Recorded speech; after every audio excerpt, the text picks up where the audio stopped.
السلام علیکم سر، میرا نام صہیب ہے اور میں پاکستان کے ایک شہر سے تعلق رکھتا ہوں۔ جی بھائی، سر میرا ایک سوال ہے جس کا مجھے کہیں سے بھی مطلب اس کا جواب صحیح نہیں مل رہا، اور برائے کرم میرے اس سوال کی رہنمائی فرما دیں، کیونکہ میں کافی وقت سے پریشان ہوں کہ مجھے اس طرح کا خواب کیوں آتا ہے، تمہید لمبی باندھ دی آپ نے۔ جبکہ میرا ایسی کوئی انٹینشن جیسا کوئی کچھ نہیں ہے۔ اوکے، میرا سوال یہ ہے کہ میں اکثر خواب میں یہ دیکھتا ہوں کہ میں اپنی اسٹیپ مدر کے ساتھ سوتیلی ماں، زنا کرتا ہوں، جو کہ مجھے بہت بہت ڈر بھی لگتا ہے صحیح بات۔ اور بہت گھبرا بھی جاتا ہوں جب بھی یہ سوال جب بھی یہ خواب مجھے آتا ہے۔ برائے کرم مہربانی فرما کر مجھے اس میں رہنمائی فرمائیں تاکہ میں اس چیز سے نجات حاصل کر سکوں۔ السلام انشاءاللہ علیکم۔ نحمدہ ونصلی علی رسولہ الکریم، اما بعد۔ آپ کا پریشان ہونا حق بجانب ہے۔ اس طرح کے خواب جو لوگ دیکھ لیتے ہیں وہ یقینی بات ہے پریشانی سے گزرتے ہیں، ذہنی پریشانی سے۔ آپ کا خواب میں نے بھیجا امریکہ رومانہ کے پاس، تو انہوں نے کیا جواب دیا ہے سنتے ہیں مل کر، چلیے۔ السلام علیکم ورحمۃ اللہ وبرکاتہ۔ وعلیکم السلام ورحمۃ اللہ اللہ سبحانہ وبرکاتہ۔ تعالیٰ خواب کی خیر برکتوں اور خوشیوں سے نوازے، آمین، آمین رب اللہم العالمین۔ آمین۔ اطمینان رکھیں، خواب میں خیر ہے انشاءاللہ انشاءاللہ۔ انشاءاللہ تعالی۔ دیکھیں، ستیلی ماں بھی ماں کی طرح مقدس ہوتی ہے، اور اولاد کا فرض ہے کہ وہ ان کا احترام کرے اور بالکل، ذمہ داری کے ساتھ ان کا خیال رکھتے ہوئے ان کی حفاظت کرے۔ اس میں کوئی دو رائے نہیں۔ یہ خواب سائل کو اپنی ستیلی والدہ کی طرف سے ملنے والی کسی خیر اور بھلائی کی طرف اشارہ ہو سکتا ہے، یعنی والدہ کی طرف سے کسی نیک عمل کی وجہ سے یا ان کی دعاؤں سے سائل کے لیے کسی رکاوٹ کے دور ہونے کی خوشخبری اور کامیابیوں کو ظاہر کر رہا ہے۔ ممکن ہے ان کی ستیلی والدہ کا تعاون اور محبت خلوص ان کے لیے کسی خیر کے کام میں رہنمائی کا سبب بن جائے، اور یہ دین اور دنیا میں ترقی میں آگے بڑھتے چلے جائیں انشاءاللہ۔ انشاءاللہ اور یہ بھی ممکن ہے کہ ستیلی والدہ کی طرف سے ان کے لیے من پسند جگہ، شادی یا روزگار میں آسانی کی خوشخبری ملنے کی علامت ہو۔ بالکل، لہٰذا یہ اطمینان رکھیں اور اچھا گمان رکھیں، خواب میں خیر ہے انشاءاللہ۔ انشاءاللہ تعالی۔ یہ ایسے لوگوں اور دوستوں سے خود کو دور رکھیں جو ان کو کسی بھی قسم کی بدگمانی میں ڈال سکتے ہوں، صحیح بات، لہٰذا احتیاط کریں۔ بالکل۔ سائل کو چاہیے نماز کی پابندی کے ساتھ والدین کے لیے دعا کرتے رہا کریں اور ذکر، اذکار اور استغفار میں اضافہ کریں۔ اللہ سبحانہ تعالیٰ خواب کی خیر، برکت اور خوشیوں سے ان کو جل نوازے، آمین رب العالمین، واللہ اعلم۔ بہت شکریہ رومانہ، بہت عمدہ خواب کی تعبیر آپ نے بیان کی ہے۔ دیکھیے، خواب میں ایک معبر ہیں حیدرآباد کے ہمارے دوست، اور وہ جنات اور اس طرح کا علاج بھی کرتے ہیں، شیخ۔ انہوں نے مجھے ایک خواب بتایا تھا جس میں نہر زبیدہ کا واقعہ ہے۔ وہ زبیدہ عورت جو کہ اپنے ساتھ زیادتی ہوتے ہوئے دیکھتی ہے خواب میں کہ لوگ آتے ہیں اور اس کے ساتھ زنا کر کے چلے جاتے ہیں، بہت پریشان ہوئی۔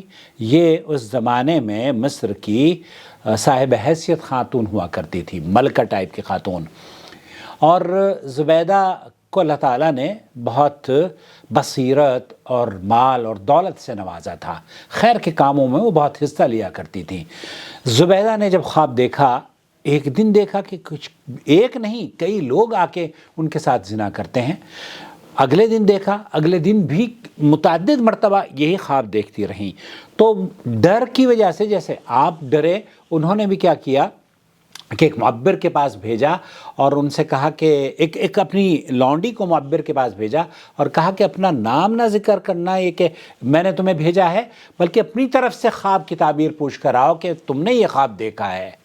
تو جب وہ خاتون جو وہ خادمہ تھی معبر کے پاس جاتی ہے تو معبر نے کہا کہ مجھے نہیں ایسا محسوس ہوتا کہ یہ خواب آپ نے دیکھا ہے، پلیز مجھے صحیح بتا دیجئے کہ واقعی آپ نے دیکھا ہے، یہ بشارت پر مبنی خواب ہے، یہ خوشی پر مبنی خواب ہے۔ تو جب یہ سنا تو وہ لڑکی کہنے لگی کہ اگر ایسی بات ہے تو تو یہ واقعی میں نے خواب نہیں دیکھا، یہ خواب تو ملکہ کا خواب ہے، اس دانشور یا اس صدقہ اور خیرات کرنے والی کا خواب ہے جسے زبیدہ کہتے ہیں، جن کے یہاں میں نوکری کرتی ہوں ان کے محل میں۔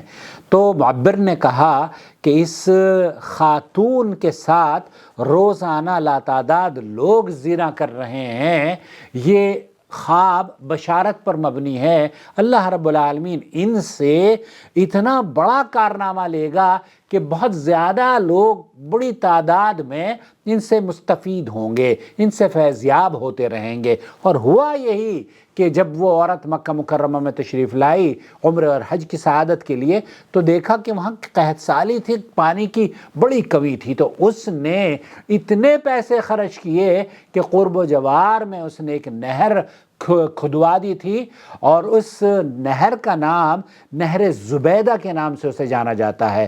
دوستو، بھائیوں اور بہنوں، بعض مرتبہ جب ہم خواب دیکھتے ہیں نا، تو خواب ویسے نہیں ہوتے اس کی تعبیر جیسے کہ وہ آپ دیکھ رہے ہیں یا آپ سمجھ رہے ہیں۔ اللہ تعالیٰ اسی لیے معبرین کو اللہ رب العالمین نے یہ سوجھ بوجھ اور یہ صلاحیت عطا فرمائی ہے۔ رومانہ کو اللہ تعالیٰ نے اللہ تعالیٰ کی طرف سے یہ صلاحیت ہے، اور ایک صاحب علم میرے دو قریبی دوست ہیں، واللہ ان کا خواب میں نے رومانہ کے پاس بھیجا، تو رومانہ نے ان کی خواب کی تعبیر کی، اور جب میں نے ان کے پاس وہ تعبیر بھیجی تو وہ ہمارے عالم دین ہیں، شیخ ہیں، بڑے عالم دین ہیں، آپ کو اگر میں ان کا نام لوں گا تو آپ فوراً سمجھ جائیں گے۔ انہوں نے کہا کہ ایسا لگتا ہے کہ رومانہ نے میرے گھر میں کھڑکی کھول رکھی ہے اور میرے بارے میں وہ مجھ سے زیادہ جانتی ہے۔ دوستو، بھائیوں اور بہنوں، یہ خواب کی تعبیر دینا اللہ تعالیٰ کی طرف سے ایک خدا داد صلاحیت ہوا کرتی ہے۔ دو طرح کے معبر ہوتے ہیں، ایک تو اپنے علم کی بنیاد پر خواب کی تعبیر بیان کرتے ہیں، اور دوسری وہ جو کہ صلاحیت اللہ رب العالمین نے عطا فرمائی ہے۔ ہمارے یہاں خطبے میں یہ بیان کیا گیا، مسجد سید بن حدیر ہماری مسجد میں انہوں نے کہا کہ یہ جو دوسرا فریق ہے نا خواب کی تعبیر بیان کرنے والا، جو علم نہیں انہوں نے پڑھا ہے بیان کرنے کا، لیکن اللہ تعالیٰ نے انہیں صلاحیت عطا فرمائی ہے، جب یہ خواب کی تعبیر بیان کرتے ہیں تو ایسا لگتا ہے کہ گویا کہ ان پر وحی نازل ہو رہی ہو۔ انہیں اللہ تعالیٰ وہ باتیں ان کے دماغ میں ڈال دیتا ہے جن سے اس خواب کی سچائی یا اس خواب کی تعبیر وہ بیان کرتی ہیں، اور لوگوں کو بشارت پر مبنی خواب کی تعبیر بیان کرنا اللہ کے رسول صلی اللہ علیہ وسلم نے بیان فرمایا ہے۔ تو ہمارا کام بھی یہی ہے کہ ہم لوگوں کو خواب کی تعبیر بصیرت پر مبنی دیتے ہیں۔ اپنا بہت خیال رکھیں۔